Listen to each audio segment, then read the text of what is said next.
Hi, my name is Emily Ewing, joined by the beautiful Carol Hodge, and welcome to Ewing and Hodge Chat. Today's a slightly shorter episode, but we'll be discussing what we wish we knew before starting music or starting a career in music and what we would tell our younger selves. So, Carol, what do you wish you knew before starting music? I thought you were going to say, because I was trying really hard to be professional then, just sitting there nodding.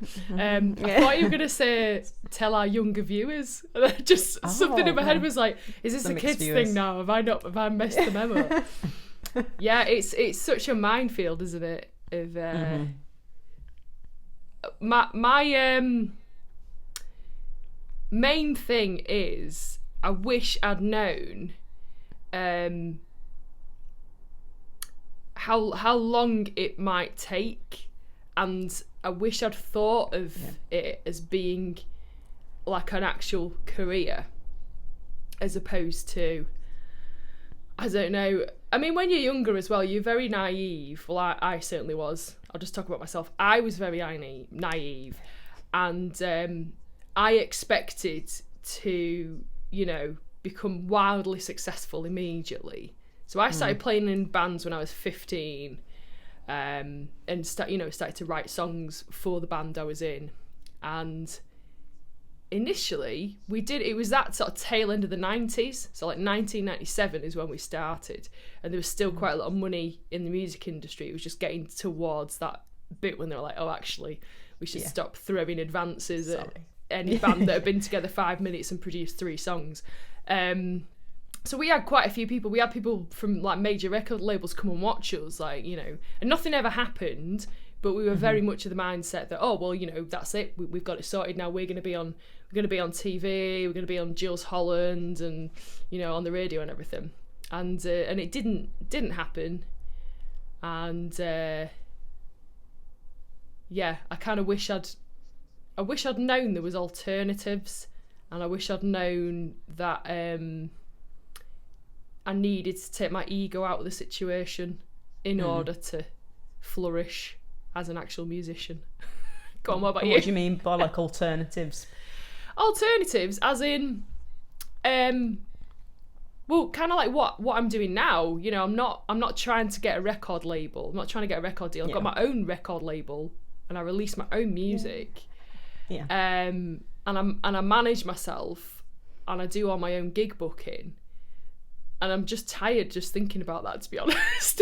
But I have, I have control, and I have a say in things, and I'm able to forge a path that I feel comfortable with, and I don't have to change any element of my artistry. And that's a really brilliant thing now that I really value now I'm older. It's like that's more important than getting big and playing in front of lots of people and getting all the getting all the praise and ego pampering. To be able to just create what I want to create, and there being no no rules around that is what, for me, is what being an artist is all about, because I'm a songwriter first and foremost, so I can write whatever I want and there's nobody to censor it. So that's I wish I'd known that when I was younger, that is actually what's the most fulfilling part of the process. What about you?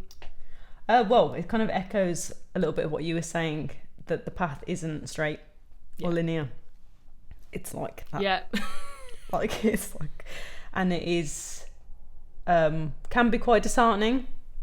I think it's not just your own questioning yourself, it's also other people being like, haha, music's not a job. Like, it's dealing with that. Obviously it's very highly competitive as well, and more so like we're seeing people on social media and stuff. Like, there's so many of us doing so many wonderful things, but there is a lot of us, and the goals that I've had and do still have, and I've achieved some, they're not necessarily in the way that I thought they would be either.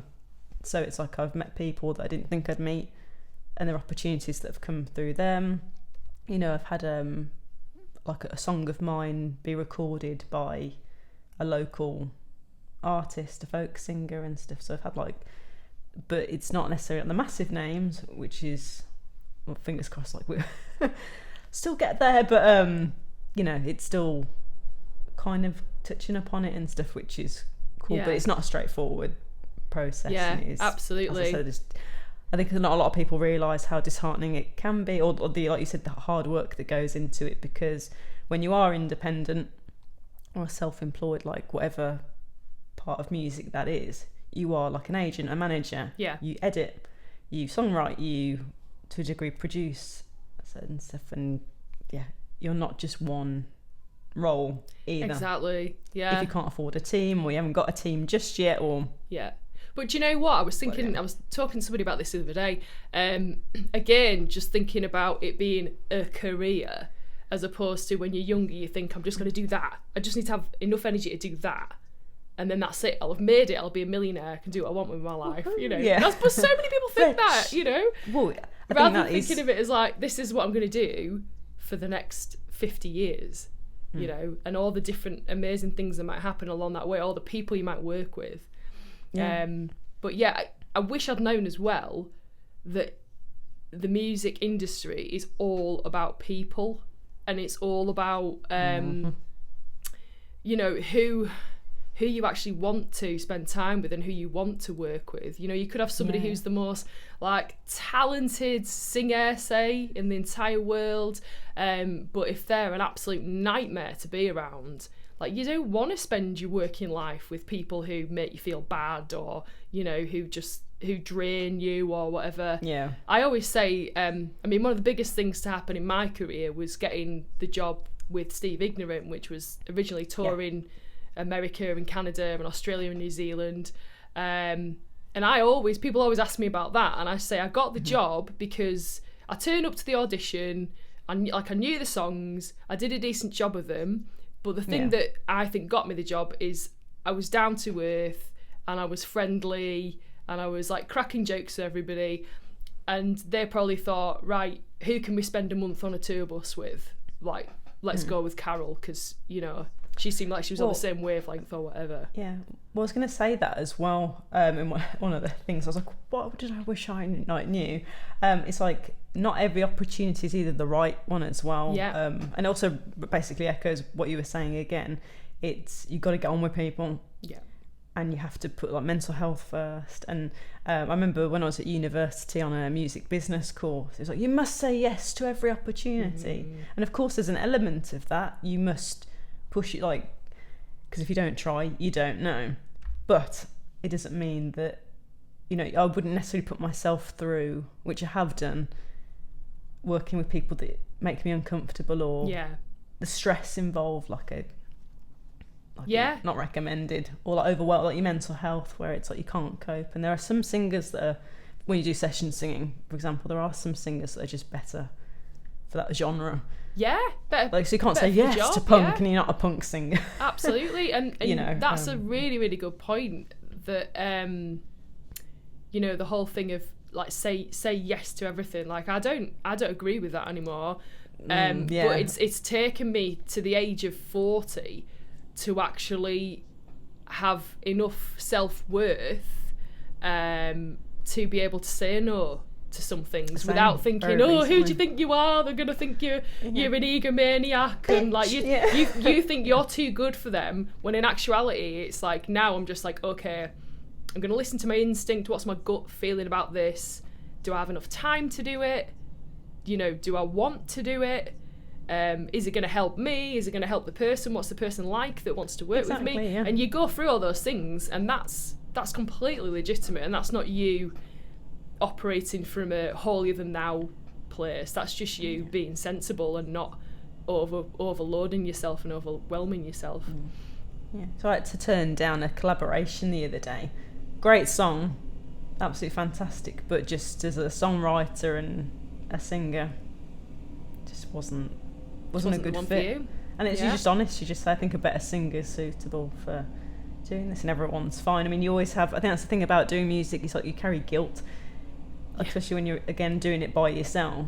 If you're told like, well, you must do it this way, and I don't think, like I said, there's no right path, right or wrong. And yeah, just some things just aren't meant to be, and you sometimes feel bad about it. Like you said, you're kind of like, oh, I'm acting like I'm a know-it-all, or I'm this somebody. But really, if somebody, in reality, if somebody reacts like that to you saying no to collaborating with them, it's their issue, isn't it? You know, it's not Absolutely. me. I mean, I've approached people and they've turned me down, and I've just been like, oh well, never mind. They've got their reasons. Fair enough. You know. One thing that you mentioned earlier about the competitiveness, I think when I was younger, I very much operated from a mindset of insecurity and jealousy. So if I saw particularly other female artists, or like for a while I was basically a singer in a band, and so if there was other bands that had a female singer that were kind of similar to us and they were doing better, I'd get really jealous and feel really snarky about them. Whereas now, particularly with women, I genuinely am excited and I want to celebrate other women who are doing well, and I don't see it as much. I think we're taught this very false, basically, you know, reality that there's only so much room at the top, and like art doesn't work like that, music doesn't work like that. Because if you think about anyone who's a music fan, you're not like, okay, well, this is my band and I don't have any time for any other band. Like, nobody's that myopic, you know. Everybody's wants to hear new music from new people, because everybody wants, you know, to expand enrich their experience.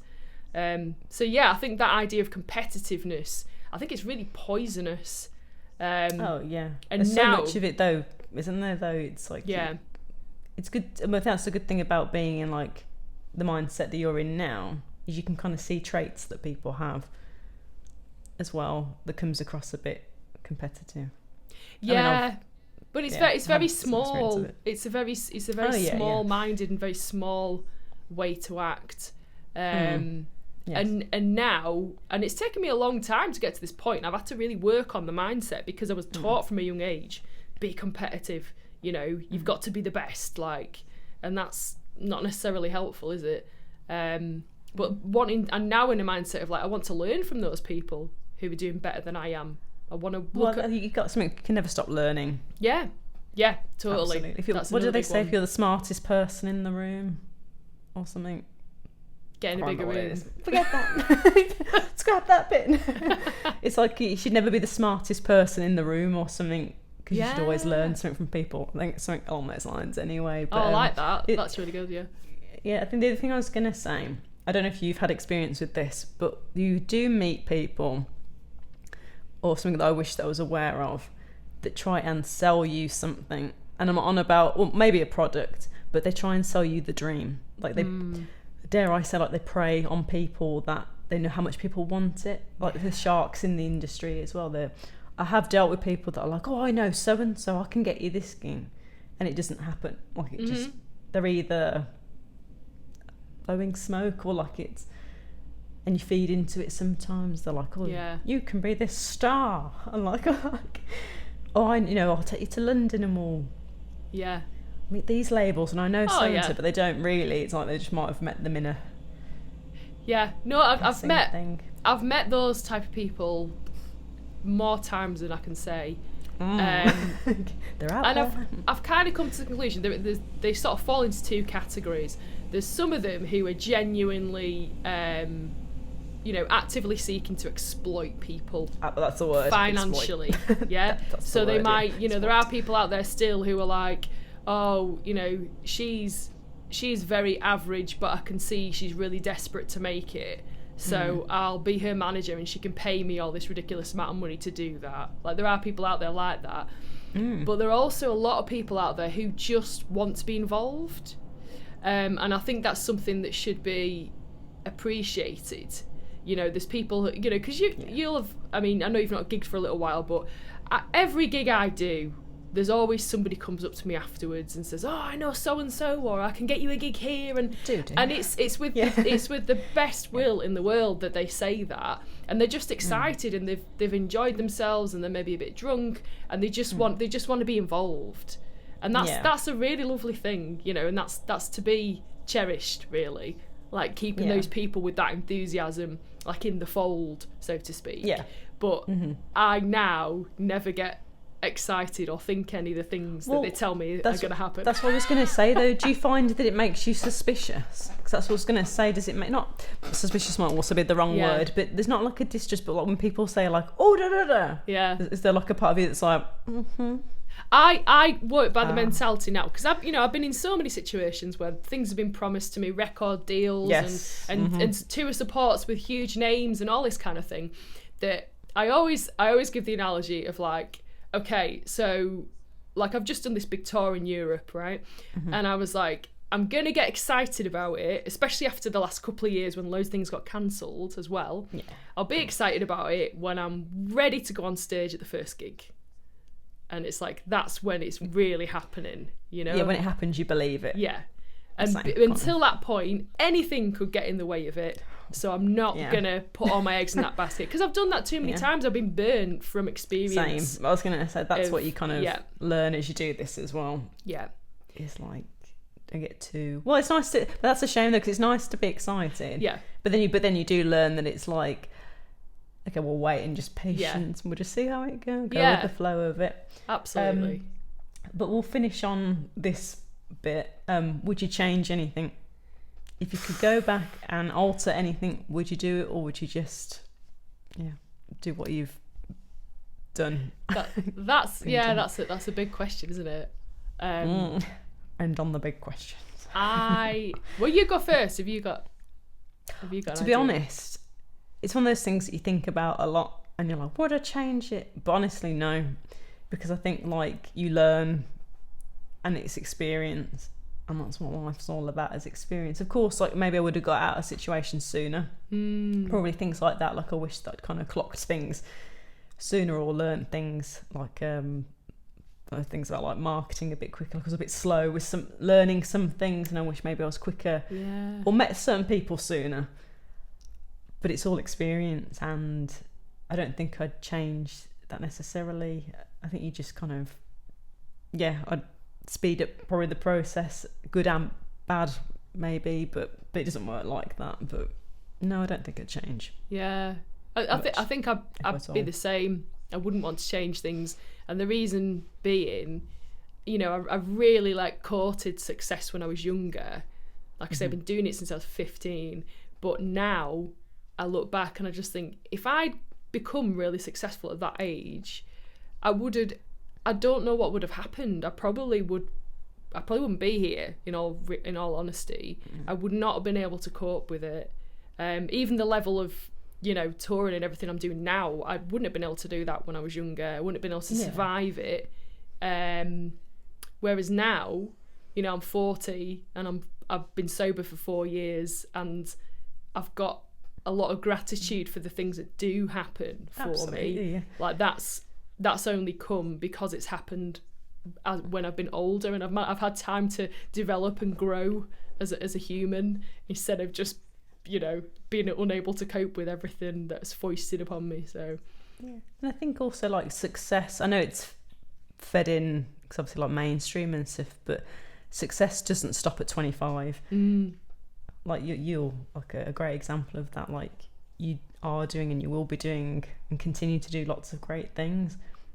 Like you said, you've just been on a Europe tour and like all that records coming out and stuff. And it doesn't, I think like we're kind of fed like, oh, you can't be famous after 20, or like you can't have a career doing this at 16 or something. I think what's really exciting at the moment is there seems to be a lot of there's a lot of like grassroots and independent artists who are it's that thing of like you're on this journey, and you're kind of chipping away, and occasionally that happens, but I'm very much to the mindset now is like, that's fine, that journey is brilliant, and I'm really, really enjoying it, and I don't necessarily want that, because that might throw everything out of whack, But yeah, there's a lot of really good music out there, and a lot of artists who just know how to do stuff now because they've realised that if I want to be, you know, a musician or a songwriter,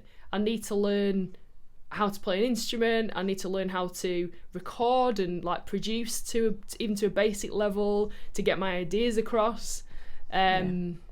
I need to know how to promote myself online. I need to know how to release my music, you know. But people are getting really savvy with that kind of thing, so it's there's no I was barriers. also gonna just say it's also okay if people don't know. Something I was learning the other day, like the collab thing. Like it's okay if you're not right for something as well. Like I don't know anything about production. Yeah. So I quite happily hand that over to someone like Dave Draper. Yeah. Can well, you that's make what I this mean. sound like the way it is, and it's just Yeah. like I don't know much about music theory. Yeah. You might collaborate with someone that does. But or you plays know enough something. to be able to express your ideas, you know, Yeah. and that's what's important. I totally Yeah. agree. Like I would never consider myself to be a producer. I think that's, you know, Dave's been doing it for 25 years, so his skill set is going to be way higher than mine. You know, I think like, well, I know about EQ. I think that we need to change this or that, and it's just like, and I've learned tons. You know, I've recorded 4 albums with Dave, and I've learned loads about production from watching him and asking questions and learning. But I still wouldn't produce my own music, like, because it wouldn't sound anywhere near as good. I think it also comes from because someone was talking about session players, and obviously a lot of stuff's obviously electronic now and plugins and like, and then people were like, "Oh, are you scared?" And I'm just like, no, because there's always someone that needs someone to do something. That technology only goes so far at the moment. Yeah. It's fine, you know. There's You people still that- need humans. yeah. And so there's always a need for. Yeah. There's a need for speed, but That's something else. It's a different conversation. and on that note, we shall finish here. But thank you for all who are listening to us, and or have been listening to us on Spotify and Amazon Audible and watching us on YouTube. It's lovely to have the support and the kind words that have come through about Ewing and Hodge Chat. And thank you from me and my horror film lighting setup that I seem to have today. Okay. So But thank you for joining us. All our social media links will be added to this video and with wherever you hear it. And yes, we'll see you next time. Bye. Goodbye.